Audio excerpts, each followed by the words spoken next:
Furcsa vállalkozásba kezdett a felsőpatonyi Bartalos házaspár. Decembertől mobil kisállathamvasztót üzemeltetnek. A környező államokban ez nem ritkaság, de Szlovákiában Bartalosék úttörőnek számítanak. A családnak 2 éve pusztult el a házi kedvence, és állattemetőbe akarták vinni, de az Bajmócon van a legközelebb. Így, amikor az interneten rábukkantak az állathamvasztóra, nem teketóriáztak, belevágtak.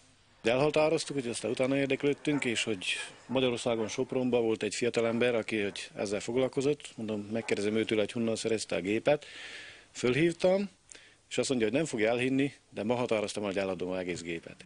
Így kezdődött, majd állatorvosi rendelők várótermében kezdték el hirdetni a tevékenységüket, és újsághirdetéseket adtak fel. Érdeklődő pedig akad.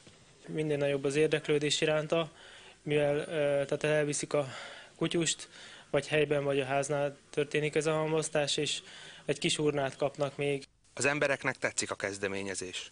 Az a rendje, mert ha el is oltattassa, hova teszi? És így meg elhamvasztassa, és egy kis urnából elteszi magának. Rengeteg futkározás, papírok intézése után már üzemel a felsőpatonyi kis állathamvasztó, hiszen néhány házi kedvenc olyannyira az ember szívéhez tud nőni, hogy még elpusztulásuk után is nehéz megválni tőlük.